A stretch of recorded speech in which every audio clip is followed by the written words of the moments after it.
Man, you are in for a treat, and I couldn't be more excited to have Melissa Facchina on the call today from Siddhi Capital.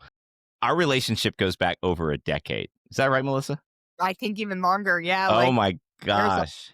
crazy. It's a fun and interesting winding road. We may tap into a little bit of that in the conversation, but more importantly, both of our businesses have evolved significantly since we first met. Yeah. Um, and it's wild to see this now, because when I met you, you weren't an investor in CPG. You were running an organization that was helping people get their operations straight. Totally. Yeah. So, but Totally. as we dive in here, I want like, help me understand your journey. How in the world did you get involved in the CPG industry to begin with? And then how did that transition to now to becoming quite the serious uh, investor into these emerging brands? Well, thanks for sharing, and I'll go back just one step first and say one of like my biggest thrills has been seeing the people who have built businesses alongside me. And looking back 5 years, 10 years, 12 years later and seeing some of these great organizations having scaled. Obviously, my business changed a lot, so did yours. But it's really awesome to still be pioneering this space with you. So thanks for the invite here and congrats on everything you've done. So to answer your question, I guess I got given the gift of being introduced to the world of CPG whether I wanted it or not. My dad built the country's largest privately held juice manufacturing businesses. So I was 11 when that started. Got forced to get a job on a factory floor, whether I wanted it or not. I can assure you, I did not want it. Um, and literally spent the better part of the next 2 decades obviously going to school, but coming home and working in a massively growing manufacturing environment. I fell in love with what it meant to be an operator and really saw efficient operations at work, state of the art facilities running, humming. My dad really beat in my head at a very early age that sales are awesome and products are great. Yeah, obviously you have to have good products and you have to have people who want to buy them. But if you can't make them, and if you can't make them consistently and cost effectively and on the money every single time, then it doesn't matter how Mm, much interest you have on the sales front. It doesn't matter how many amazing product concepts and ideas you have. You're never going to be able to return dollars in a business. And so that kind of sat with me a lot over the years. And I was faced about, I don't know, 12, 13 years ago with a really hard decision. My dad, fresh off the boat from Italy, very much believes that women belong in the kitchen and not in the boardroom. mm, And, I wanted broad exposure. I wanted to be the next person running this mega manufacturing empire. And I got told in no simple terms, that's not happening. I'm one, young and not going anywhere. This was my dad talking. And two, you're kind of not the right sex for this. So it's not happening. He didn't really say it like that, but that was basically what yeah. was. And I quit that day with $17 in my bank account. I'll never forget it. I basically walked out and said, see you later. I got to figure this out.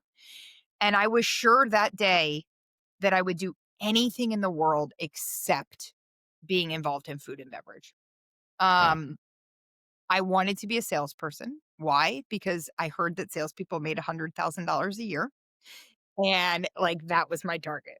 Um, I wasn't qualified to be a salesperson, by the way. So like I went down a tremendous amount of paths where I just kept getting fired from jobs and like not even getting jobs. And ultimately realized that my only real material skill set was what I had learned on that factory floor. And I loved food and beverage. So the only reason I wouldn't pursue it was to be an egotistical maniac against my dad. And there were many other reasons to pursue it. But I didn't have a traditional, educational background in that. I had a on the ground guerrilla style education, which proved better, or in my opinion, more worthy over time. But I didn't know that, and so what did I have to do? I had to pay rent. And so I had to start a consulting business with the knowledge I had. Like I had no option. Um, and so I started consulting on manufacturing, which is what I knew really well. And became sort of the go-to co-man person that emerging brands in our space were coming to for advice. Fast forward, I've negotiated more than 2,000 co-man agreements around the world now, an absolute crazy amount of commercial knowledge and know-how. But that's how City Ops, before City Capital, started. I realized pretty quickly that I had manufacturing prowess. What I didn't have was warehousing, 3PL, logistics, all that other stuff that makes a business hum. So I ended up, for lack of a better term, accidentally stealing an employee of yours in that time who had those knowledges and expertises. And really, City Ops grew into an outsourced operating partner that could solve all operational challenges for emerging CPG. Um, Fast forward again, another 7, 8 years later, we had built 650 food and beverage companies. We were part of 94 exits. The team was literally religiously launching 200 to 250 new products across every category in the store every single year. Um, we were building facilities totaling about 300 million in asset value in North America alone. So we were doing huge work, not just for the brands themselves, but investors started hiring us to solve problems in the businesses they were deploying a lot of capital in. That then evolved to a different stage, which is, hey, Melissa, we're looking to write a 20, 30, 50, $100 million check in these companies, and we don't know what we don't know. Can we hire your team to basically rip apart the business and tell us how the business is performing? So we started doing diligence work uh, for 45 different VCs, PEs, family offices, and sovereign wealth funds. So almost every VC that deploys capital in the space has hired us at some point or many a time to diligence their deals. Um, that was really the light bulb moment for me in 2019, where I said, wow, we've built hundreds of companies, we've sold many of them. We're hired by investors and companies alike to solve the most complex operational challenges. I have all the trust on the inside of the company, and I have all the trust on the outside of the company. Why am I doing this for everybody else and not raising capital and becoming an investor? But I wasn't a qualified investor. I had no education, true hard education in finance, in investing. Did not was not part of any private equity or venture capital world. I was not part of investment banking. I had nothing of nothing, right? And I had a dad, by the way, who was very well known in the space and did very well financially for himself, but was not contributing to help me make it. That's a common misconception. Oh, Melissa could create City Capital because her dad must have given her first 5, 10, $20 million. My dad's not invested 1 cent in my business ever. Wow. Um, and I don't think he ever will. And so I ended up going to one family office group that was using us a lot, former CEO of Credit Suisse and his son. And I really just went for advice. Hey guys, you're using us. I think I want to raise a small fund. Help me figure out what to do. I don't have any context. And they came back to me, humbled me, and said, first of all, you're not thinking big enough. We don't want to raise a 10 or a $20 million fund. We want to build a multi-billion-dollar investment grade institution. Okay. And we think you're the person to do it. And so we're going to do it with you and we're going to partner 50-50 and we're going to see what the hell happens. And I said, okay, I don't know what that means. And their response was, you bring the team, we'll start bringing the cash and the introductions. COVID shut the world down the following week. No kidding. About a month after that, we did a 1 hour Zoom phone call. And we raised our first $70 million fund one in 1 hour. Just with the model alone of having that type of operating team, combined with that type of institutional know-how. Now, I couldn't have done that on my own. I needed access to that network, and I needed the institutional knowledge of what it meant to be an investor. And that's what the former CEO of Credit Suisse gave me. Fast forward now, we are many funds in. We have raised a substantial amount of capital for the number of years we've been in business.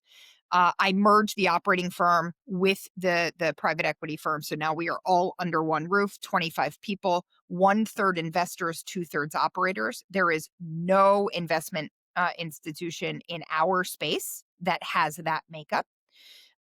We deploy our team just about in every investment we make, not because we force it, but because there are ways that we can help improve things faster. And there are ways in diligence that the brands say, holy shit, if you found this issue, can you come fix it for us? And the answer is, yeah, of course we can. We don't want to run your business. We don't want to take it from you. We'll just give you the talent and help you.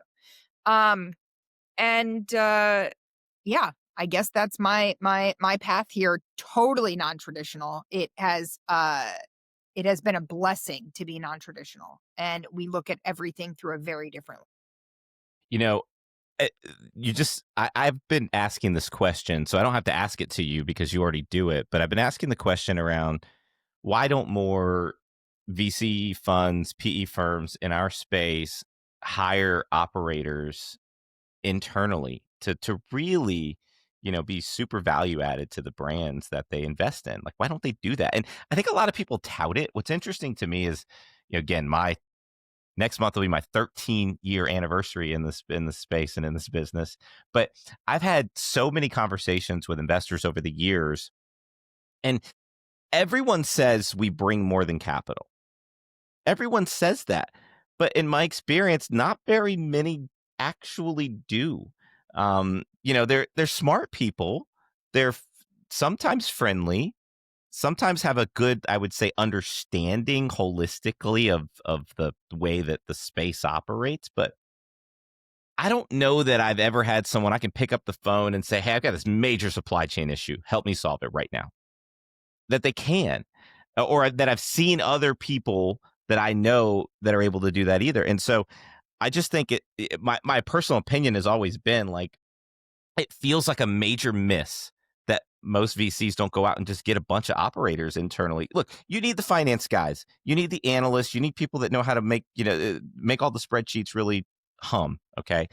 But man, like, if I'm on the other side of the table, I'm looking for a bunch of me's who have been in the trenches, who've got my teeth kicked in, who have, been through war, and saying, how do I get that guy to be like on my bench somewhere who can help other founders navigate their journey and maybe see a little further over the hill than they can, um, because he's been through it. And I think those founders appreciate the approach of someone who's been an operator. So it's really refreshing to hear, and I think that's probably, if we were to go and just check off the boxes of success that you've experienced so far, it's probably the secret sauce. Sounds like to me, you have more operators on your team than anyone else does. Yeah, that is definitely true. And I will there, and I think there's a few different secret sauces that I'll share with you. But what I've found is, and people say to me all the time, like, "Are you afraid that people are going to mimic your model?" And a little bit, actually. Um, which is why any press you see about City, I'll just be totally honest with you, is about a year to a year and a half behind actual. And I do that on purpose. So when Fund 2 was announced a year ago, we were already on to thinking about what the next fund structure looks like, how we're deploying capital, and even potentially raising capital for the next vehicles. Um, we intentionally held press, and we'll do that every time, where people think that's the new thing, and that's not accurate. I'm already way past that. Wow. Um, but the truth is, like, it took me a decade to build City Ops before Siddhi Capital existed. It's not like, and I'm not just hiring random operators. And that's, I think, the failure I've seen a lot in my co-investors is they do exactly what you just said. Oh, this person built this brand, so I'm just going to hire them afterwards. And that's great, but they look at 30,000 feet. They're not really invested in the business. Most of the time, they get a very small amount of carry, if any, in the private equity fund. My model is if you work at Citi, you get carry in everything. Everything we do in touch, regardless if you work on it, I don't give a shit. You're here in this business helping us, you've got access. Why? Because if I'm going to build a financially free Melissa, I actually want to build a financially free every member of Citi and have you show up to work, not because you have to, but because this is the freaking cool place to be and you want to do the shit we're doing. Because if you have to show up because you have to, that's a very different mindset. Um, so I think it is hard. It takes a lot to manage. And I'll be honest with you, the cultures of operators and of investors, I'm still 5 years later figuring out how to blend together. It is not an easy intersection. They look at the world completely differently. One is very day to day. And if something drops today, the whole world ends. That's the operators. The investors are a year, 2 years, 5 years out, right? And really don't understand that if the ball drops today, that actually impacts all that stuff way out there. And so I have to pull my investment team back and I have to push my operators forward in order for them to be equal. And it's really challenging. The secret sauce though is yes, operators, but it's also I had the privilege of observing what I thought were massive failures in the investor investee dynamic in the years that we were being hired by both sets. And what I discovered was most of the time, and you sort of alluded to this very nicely, I'll be more direct and probably not as nice about it, which is I don't think that most of our investing partners in this landscape actually know how to build and run a CPG business. I think they don't really know what they're talking about. I think they do. I think they look at spreadsheets and think they know how the world should evolve, and that's almost never how it happens inside a business that's perishable. Um, and so they give advice. They turn to you as the CEO, and they say, "Jason, this is the way your business needs to look, and I expect A, B, and C to happen by X date." And you're going, well, shit, you're the money at the table and you're at the board now and I need your check. So, okay, I'm going to go with you. Then real life happens. That stuff doesn't occur because it can't. They were impossible asks. Then they turn back to you and say, Jason, you screwed up because you didn't hit A, B, C, D, and E. And now you need more money. And so the money you need is going to come at a material cost. And now I'm going to smack you down for missing that stuff. And you're going, wait a minute, aren't you the freaking one who told me to do this in the first place? And so that mismatch of like telling somebody to do something that's not achievable and then punishing them for it in my world is a total way to like build an antitrust relationship. And so we come in and say, hey, dude, I'm going to find all the holes in your business. Don't lie about them because I'm going to find them anyway. Just tell me what they are. And when you tell me, I'm going to tell you why they're happening. Then I'm going to tell you if I can help you fix them. And if I can, I'm going to tell you I know the people who can. I don't give a shit that your business isn't perfect because no business is perfect. I'm not penalizing you for it on that valuation front. I'm just going to give you a fair valuation for the market so that we can all raise capital collectively together next time and that the business does well. And I'm not going to have egregious asks for you. We're going to have asks that the business can perform. I'll give you an example. Investors want margin improvement and profitability, but they pick short timelines that they want it in. It doesn't flow through to the P&L operationally like that for 18 to 24 months. So if you ask a business to do it in 9 to 12, it's impossible. So we will sit there and say, hey, over the next 36 months, here's the evolution. We're going to help you get there. Here are the points that has to happen. And so what I have found is it's really about balancing what is practical, what is reasonable, not rushing the process of growing a business in this space, knowing the right amount of capital. that you need to have, and then helping the entrepreneur realize it might be a little more capital than you actually thought you needed. You might have to take a little more dilution today than you wanted to take. But guess what? If I show you what your model looks like, where you ran out of cash and then you get punished for it, you're actually going to get more heavily diluted than us stretching the cash out that you really need right now. So anyway, I'm throwing a lot at you. I'm sorry, but that's, I think, the secret sauce. No, this is gold, and I so appreciate the candor that you are throwing out here. Um, I have two follow-ups to a couple things you said. One is, how often do you sit down with a CEO or an entrepreneur who's raising capital who might not be raising the right amount? 90% of the time. Wow. Wow. And then let me ask you this one. On the non-investor side, when you're on the operational side, because it sounds like these are lessons that, I mean, let me just tell you this. You speak like a person who has been in the trenches for 20 years. So it's very clear that you've been in the trenches and you've seen a lot, and it's very, very clear. So how many times have you seen people raise the wrong amount of money and then have to go back to their VC or PE or whoever it is and say, oops, we need more now. We ran out faster than we thought we were. How many times have you seen those, second investments be punitive? So the world's changed a lot over the last 2 to 3 years, where more punitive measures started happening because I think we all know what makes a business valuable for exit today is very different than what made a business valuable for exit 5 years ago.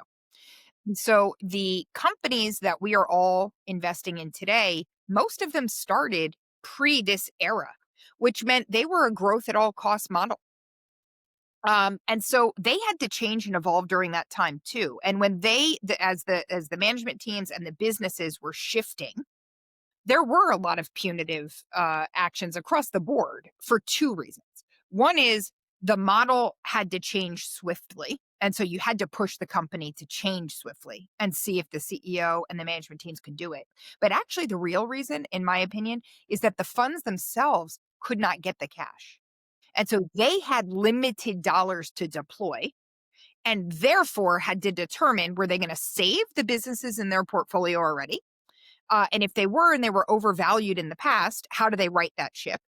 And two, if you were going to invest in a new business today, you're now comparing new businesses today to what's out there and old on the shelf, and what those two mechanisms and models look like and how they got built. So there were a lot of reasons, but to answer your question, there was in most investors have come back to the table and said, you raised the wrong amount, so we're going to do A, B, C, D, and E to you because you ran out of cash. That's not how Citi looks at it. How Citi looks at it is, it's our job as your lead investor to help you determine how much cash you actually needed to begin with. If I agreed to lead around and I told you that that amount was right, and I either, one of two, agreed with your overarching valuation, okay, as a founder, because you're incentivized to give the greatest valuation you can, or I upbid your valuation because I'm now tech money coming into CPG, or don't really know how CPG trades long term, whatever it is. So I agreed to a valuation and I agreed to the amount of money. That's just as much my responsibility as it is yours. Okay. But that's not the way that anyone looks at it. The way that most investors look at it as, this is what you asked for, this is what I gave you, and you ran out. Well, guess what?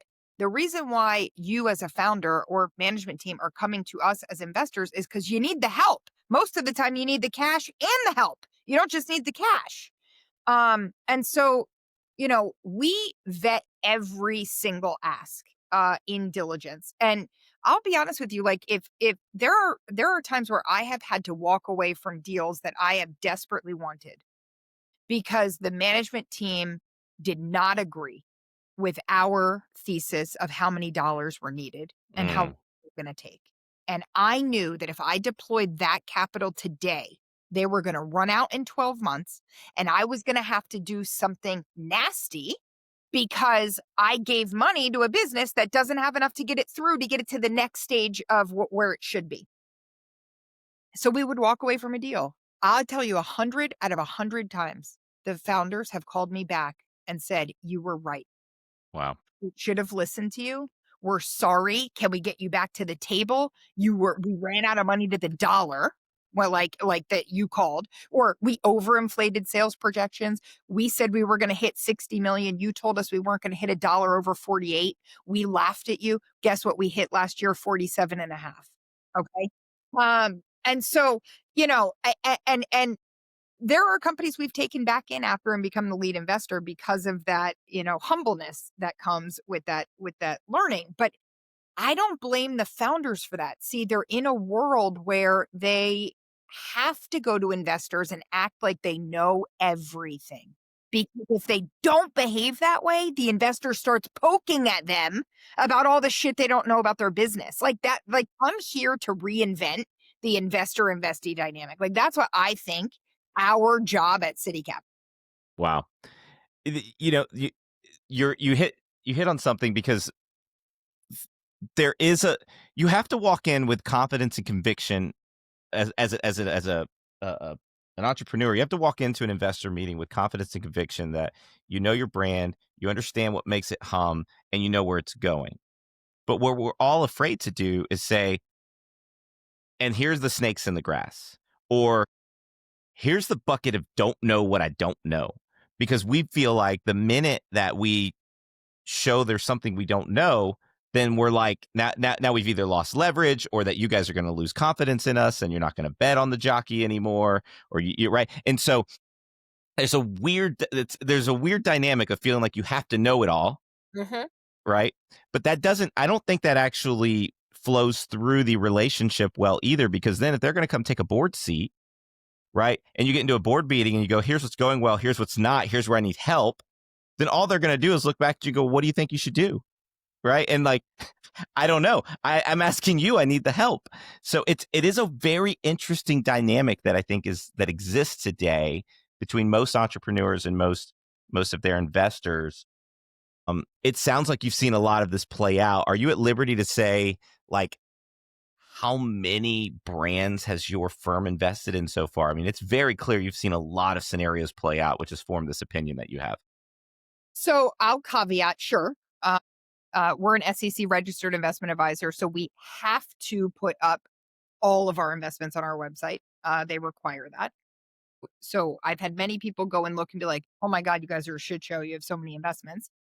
We have 120 roughly, which is a huge amount. And so why I caveat that is I want to explain it because I think people don't really understand, one, how we were formed, and then two, what we're doing now and where we're headed. And I'll give you a little bit of that. So one is when I told you we raised a $70 million fund one in 1 hour. Yes, it was the secret sauce of the model. Yes, it was access to the type of investor base and network that my partner had. But it was also because they, as a family office, had invested in as passive investors, CPG companies for a few years before that, and they had approximately 40 of them. I believe 39 came in as they basically contributed them at cost. So if they made an investment in 2017, let's just make it up, a $500,000 investment, they just gave that $500,000 investment to the fund. They didn't mark it up, even if it was marked up. We took everything in food and beverage and put it into this vehicle so people could see, okay, there are 39 investments here. We know what we're investing in. Would I have picked them as investors, as an investor now? No. If we were looking at this and building an investment institution from the beginning, we wouldn't have invested in what ended up being 50 companies in Fund One.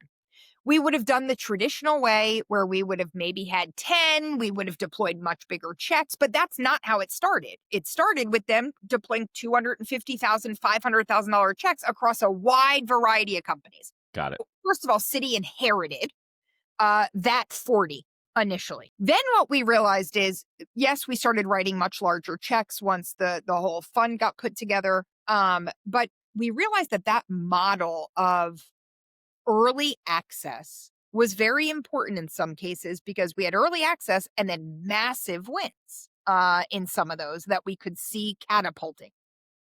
So we raised a traditional fund two, by the way. It was double the size of fund one, about 12 companies in it, 10 to $20 million checks or more in each business. So traditional setup. But we also started something called scout funds, where we took our own proprietary capital as founders of the firm and we invested $100,000 to $500,000 checks in all basically startup companies in CPG and in food tech, where we can get an early look. We can deploy our team if they need help. And if a business starts really taking off, we say, guess what? We're in the best position ever to write you a $10 million lead check. And so that's how some of our biggest winners have actually come to be, where we've built the businesses alongside of them with our operating team and then scaled the capital as it's gone. So those scout funds collectively hold 60 plus names in them by themselves. So when you look at us as growth equity investors, we really only have 15 businesses that Mm, have 10, 15, 20, 25 million or more of our money. And then we've got a whole slog of small companies that we are intentionally incubating, or on the food tech side, we've got ingredients that we're building and then using them in our CPG companies when they can't get access, like Midday Squares, one of our biggest investments on the CPG side.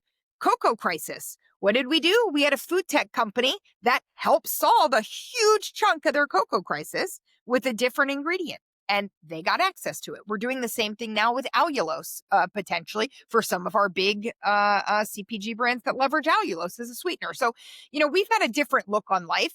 Most of it is via the lens of operating. So that's what I wanted to explain. If, we are really growth equity investors, that's the direction we're moving the firm in. Most of our investments moving forward will be large slogs in businesses that are, high growth and high performing. We still have hearts for the early stage stuff, though, when we think it's materially different. got it. Got it. That's helpful because I do think that, someone's going to go look up the firm and go look at the site and see 100 plus investments and they're going to, what in the world are they doing? And so that's really good context. And I appreciate you adding it. Um, and God, what an evolution just in, 5 or 6 years from first call to COVID and the world shutting down to fund one to where you are now is a pretty remarkable ride. How do you stay sane? Right. You have a family, you have kids, you guys are you're running a high, a high demand business operation. Tell me a little bit about how you stay sane as a founder.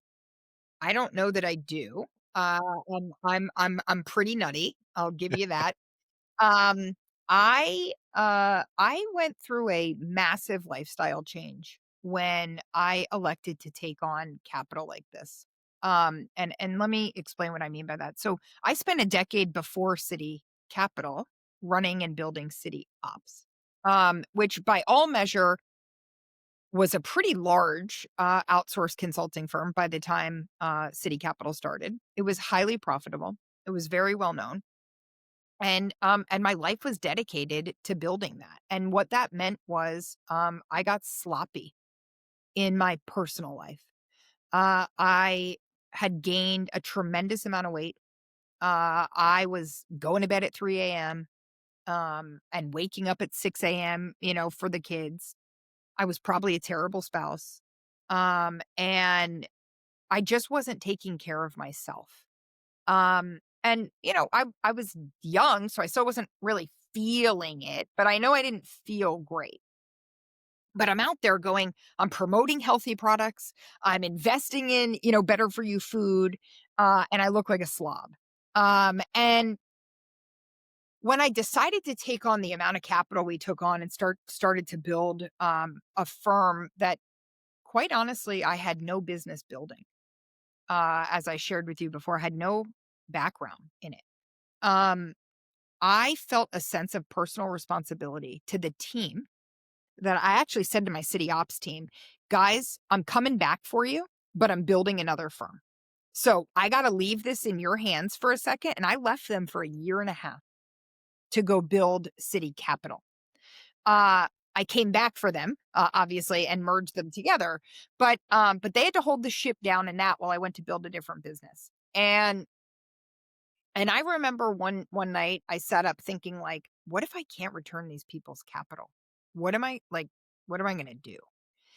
And the only thing that dawned on me was you've asked your team to trust you and you've asked your investors to trust you. You now have to trust yourself. And so you got to go do some of the hardest shit you've ever done. How you going to do that in the shape you're in? And so I decided then I'm going to be in the best shape of my life, mentally, physically, emotionally, spiritually, medically. And so I went hardcore keto, and I'm still hardcore keto. I still believe that that's what works best for me. I religiously work out every single day. I go to sleep at 8:30 at night every single night without any apologies. Um, yes, it ruins social lives and all that other stuff, but I don't care. I'm on a bigger mission. I wake up every single morning at the same time without an alarm. I go outside and look at the sun. Yes, I do crazy woo woo shit like earthing and grounding while I'm drinking my coffee. I have no idea if it works or not. But I do know that like circadian rhythm corrections, appropriate sleep, appropriate nutrition, and moving your body gave me a sense of stability and foundation. And when I could look at myself and say, guys, both my investor base, my those I'm investing in, and my team, and say, I'm the best version of me that you are ever gonna get. I get the best version of everyone else back. Mm, wow. Wow. The authenticity in that, this is what really makes that work. If you're really living it, truly living it, you're going to get that right back from them. People are going to want to follow that, right? There's energy that is transferred, and people are going to want to follow that. Was there a w- are there books? Are there podcasts? Are there other leaders, mentors that you look to? Is there anything that like made that switch flip for you, or is there anything that you would suggest people who are on that kind of journey that they look into more? Data junkie. So like I've got 2 different CGMs on because I leverage 2 different apps for it. I wear an Aura Ring and an Apple Watch and a Whoop. Like I'm just a nut job when I told you that. It's true. But I fell down the rabbit hole of it's actually almost the same as I'm a big believer in personalized nutrition. So like what my body needs and craves is probably very different than what your body is going to need and crave. And if I'm very high stress, I'm going to need something different than when I'm low stress. Or women are totally different because we have very different ebbs and flows all month long. Whereas the hormonal cycle in a male is a 24-hour cycle. Ours is a 30 to 31-day cycle.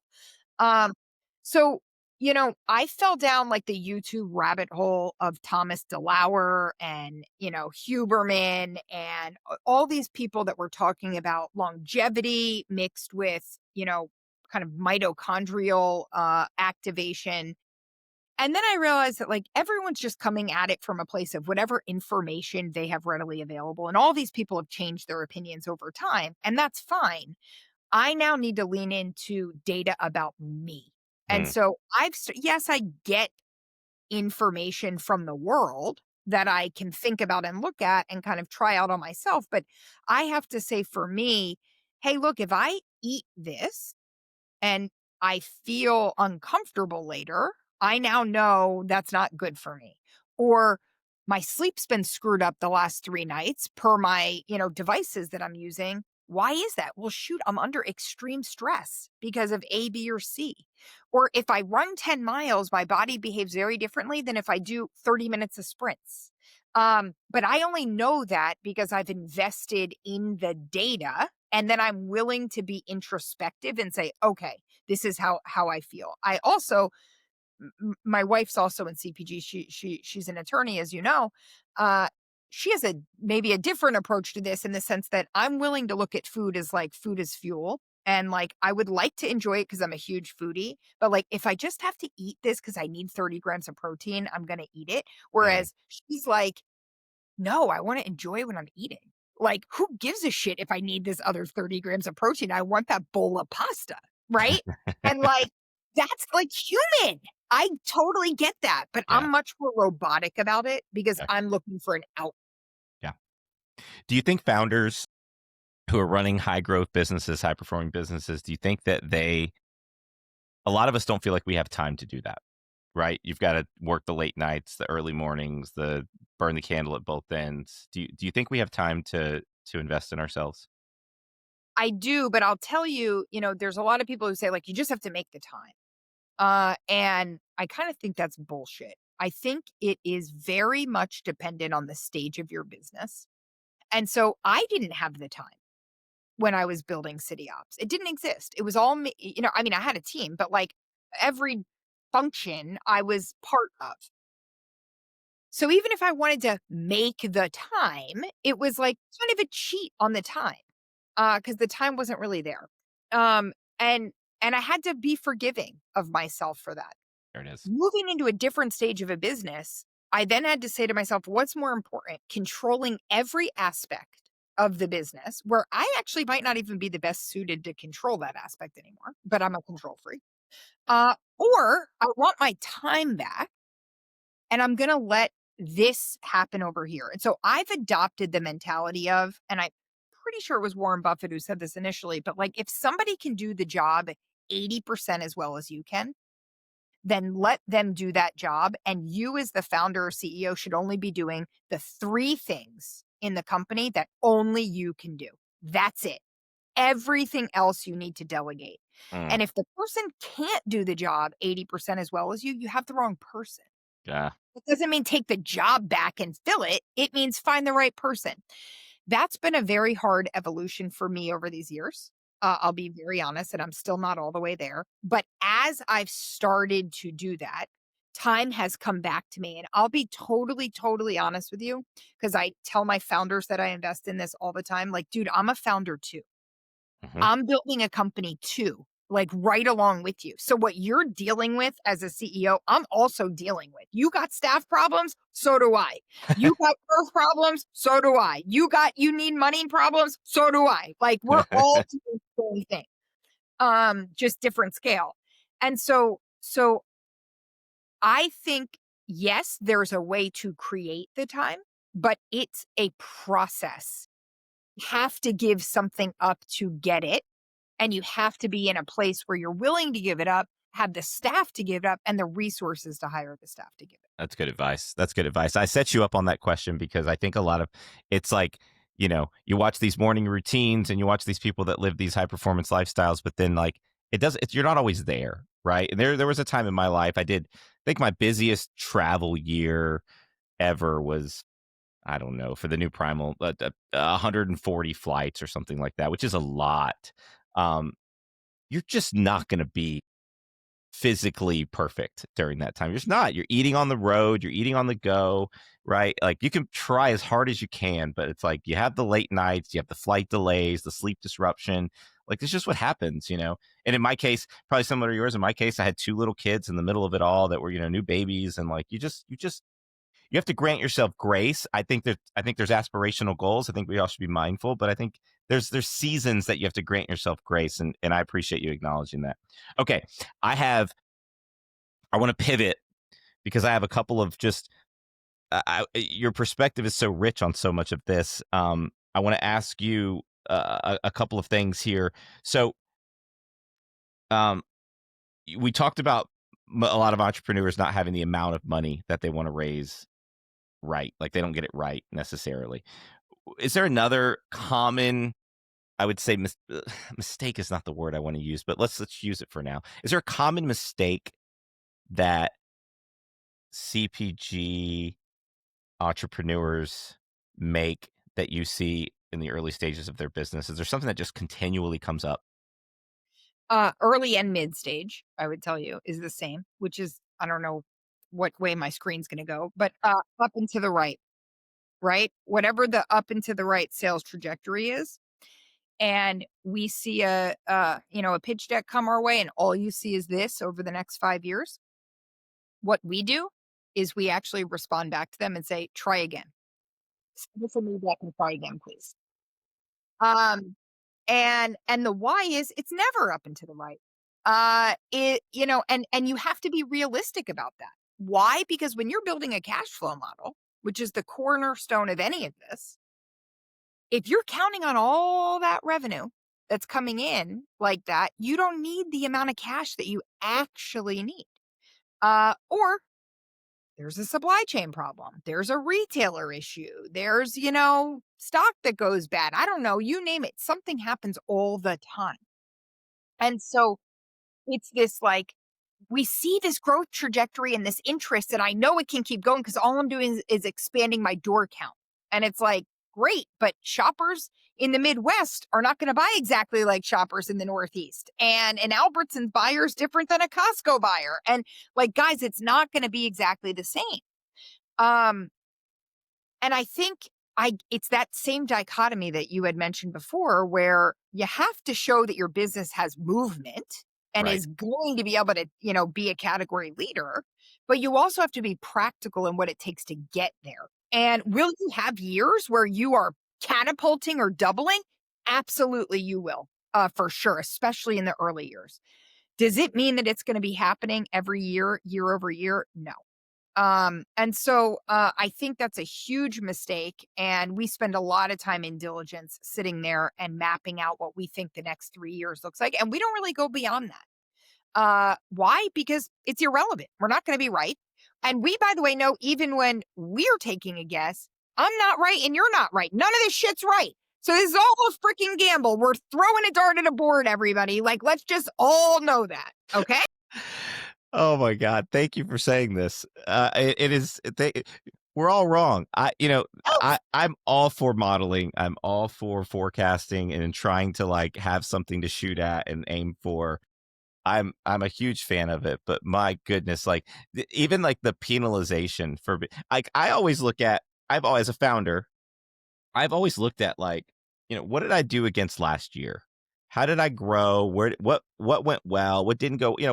And like I feel like the bigger we get, the more it's like, well, what did you do against your plan? And I'm like, the plan is the plan, but the world falls apart. For us, it's really interesting this year.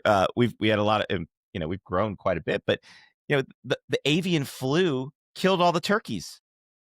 So what do you do when oh, we should have known that? Well, no, you shouldn't. No one knew that. No one knew that was going to happen. And so what do you do when you take millions of dollars out of the top line and you take a bunch of dollars out of the bottom line because you lost a whole segment of totally. of the business? And so it's like, okay, fine. So I think that the whole notion of like, what did you do against your plan, particularly early and mid stage, that's like an exercise for Apple. That's an exercise for major and much more at scale businesses. Early and mid stage, we're all throwing darts at the board. Yeah. I totally agree with you. There's some predictability in the buy-in, but like the avian flu is a great example of that. It's the same for egg prices, right? And businesses that are very dependent on egg or cacao that I mentioned before. I mean, and there's a variety of these things that have shown up over the years. And yeah, it's much more about, in my mind, how do you pivot and how do you react when those things happen? Um, Maybe you can gain some market share back leveraging other products you have. Maybe you can't, and if you can't, that's okay. But like, let's all get on the same page to begin with. Not the other mistake. I'll say, like in that is, then we've seen companies panic Mm. because and what's funny is if you ask them, like, take them to the side and you're like, "Are you actually panicking about your business?" "No, I feel really good about my business." Like, "Yeah, this shit sucks about this particular thing, but like my business is good. I'm panicked about the boardroom. I'm panicked about what my lead investor is going to say. I'm panicked about the cash I have or the covenants I'm about to trip with my bank," right? All of that's relationships. So if you don't have the relationship right to begin with, then you can't call on it when you need it. You just hit on something that I talk about a lot. business is personal.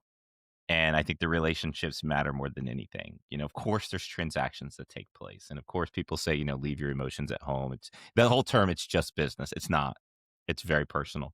And in this space, when you're responsible for other people's capital, and then when you're a CPG entrepreneur who has poured their blood, sweat, tears, and everything you have into something, it's very personal. It's very personal. So I think you're right. I think the relationships have to be there. You have to be able to pick up the phone and go, man, this is screwed up. Help me work through it. And you can't hide from it. I think that the burying your head in the sand is not a strategy that will work. So I, No, I I'm with you, but I'll add to that. Investors have a responsibility too, which is it's okay that you've invested in a company and they've hit a snag and you don't know how to help them. mm, And you just need to say, I'm not the person to help you through this because I don't have that knowledge. But let's figure out together who in our network does. It might be someone who's already attached to the business. It might be someone who's not, and we have to get involved in the business. But like, dude, I want to help you, but I don't actually have the answer. I'm afraid the answer that I give you might hurt the business more than help it. And instead, what we get is, well, here's the things that need to happen. And we get this pontificating on, like, and I actually think it creates more chaos. And look, I actually have wonderful relationships. It doesn't sound like it, but I actually have wonderful relationships with all my other co-investors. Um, but part of it's because we're only willing to have people at the table with us or join deals with people that we believe we can work with and are open minded. We see them for their value add, they see us for our value add. We stay in our lanes, and that's it. When we've had investors overreach in what they think they know, and there are a few of them in the space that are just very demanding and have not been right in their asks, I don't it could be the best business in the world, and I don't wanna be an investor in it. You know why? Because 'Cause I'm not gonna be successful, and neither is that company. Because that investor is strangled. yeah. Yeah, look, I think that's good. That's good extra context too. I mean, you exist because there's a gap in the marketplace, and an opportunity to make something better. And I think that's all we're talking about here is that you were able to do something different that wasn't being done, and there are real challenges, and I think they have exacerbated in a post-COVID world where this entire industry now, right? The goal line, the way their businesses are valued, where the exit opportunities are, that's all shifted Mhm. from grow at all costs to let's go build durable businesses now. And so I think that's all shifted, and that's created some extra tension and friction between the two entities. Okay, I'm going to put you on the spot. Trends that you're seeing in the space that you are excited about, that you're bullish on. Yeah, I think so. uh, This is not a novel idea here, but obviously the GLP-1 market is entirely shaping and crafting uh, access to food, what types of food consumers are being told to get and eat. Protein's obviously a huge element in that. Um, what I'm excited about, though, is making sure that we are giving products that are actually usable and should have that additional protein content in them to be able to help a consumer navigate. That doesn't mean we need protein in everything. Okay. It means we need cleaner protein, more accessible protein, protein that's affordable and easy format. And, you can take it and go. um, I think that you have to meet the consumer where they're at. So we recently made an investment in a business called Junkless, which is a company that Mike Rapoli bought. Mike's the former founder of Body Armor, Smart Water, Vitamin Water, etc. And why we made that? Yes, we love Mike and Mike's thesis and things, but more because consumers still want to eat granola bars. They still wanna eat chocolate. They still wanna eat things they look at as a candy or a treat or a snack, whatever it is. Um, does that mean that we're not gonna use sugar? No, there's gonna be some sugar in the product. Small, but there's gonna be some sugar. Does that mean that we're going to replace oats with some sort of keto substitute. Listen, I'm keto and I don't eat the granola bars because I can't, they don't fit in my diet. But is the everyday consumer there? No, the everyday consumer is not there. They want to have something like that. So I think it's meeting people where they're at and stop trying to force feed these niche products, right? That Mm. sound great and that, like, yes, somebody wanted the kale chip, but like, where the hell's the kale chip now? Nowhere. They fucking taste bad. Nobody really wants to eat the kale chip. Okay. And so, like, no one's chasing a $10 million TAM. Um, so I think it's that. And then I'll say the other thing that we're excited about is and Mama Fuku's a good example of this in our portfolio. Dollars are getting tight. People have to choose where they're spending their dollars these Yep. days. They're Yep. getting tight at the grocery store, they're getting tight in, restaurants and activities that you're doing, but we as consumers got really spoiled from a palate perspective, in my opinion, during COVID especially, when everything was available to you at your fingertips, like, that. Um, is somebody gonna go and drop $100 at a restaurant every week anymore, or $200 or whatever it is? Probably not all the time and not every consumer, but they wanna have delicious tasting food at home. And so companies like Mama Fuku that can provide restaurant quality experiences that are affordable and not intimidating. You can go make a bowl of noodles at home now, spice it up with whatever the hell you're spicing it up with, follow a recipe and feel good about it that you made something. But yeah, half of it still comes from a package. Um, that I think that's where we're looking. Got it. Got it. What about you alluded to this, and you see these different trends at the trade shows every year, and like something gets hot and then everybody's chasing it. Like dill And pickle. yeah, there you go. Anything you're bearish on then? Any trends you're bearish on? It's a good question. I haven't actually thought about that. We're bearish in general as a category in beverage. Um, I think it's really hard. When you think about how many units of a $1.99 or $2.99 bottle you've got to turn and competing with the likes of Coca-Cola and, everything else, it is a highly competitive category that takes so much cash to turn over. We tried our hand at it. I'll be honest with you, we failed at it. And in general, beverage is generally not something we're really interested to look at. I think that we've just started expanding past regular food and beverage into health, beauty, wellness, personal care, pet, and alcohol.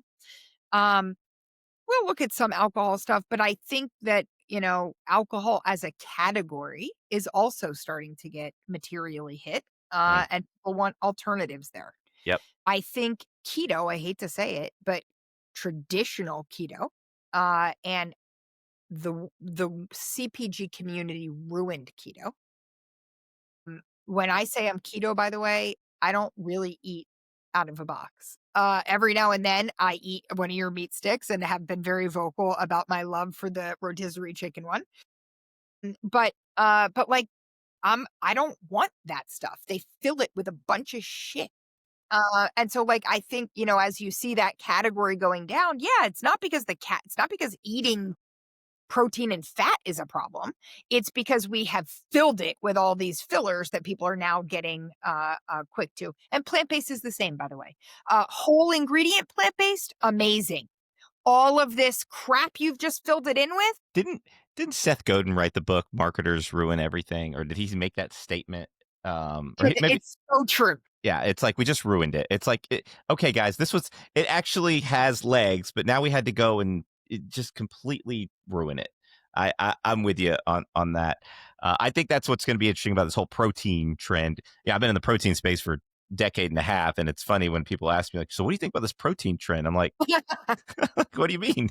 Um, but I do think it's going to end up in everything, and then we're going to ruin it a little bit. And I think people are going to be looking for real sources of protein and not all this crazy added weird stuff. So anyway, Melissa, I've taken a ton of your time today, and you have provided, I think, the most candid conversation I've had in a very long time around this topic specifically. And I appreciate you being so willing to share your experience, the um, the potholes that people can potentially fall into, the lookouts, what makes your firm different, why you got into this space.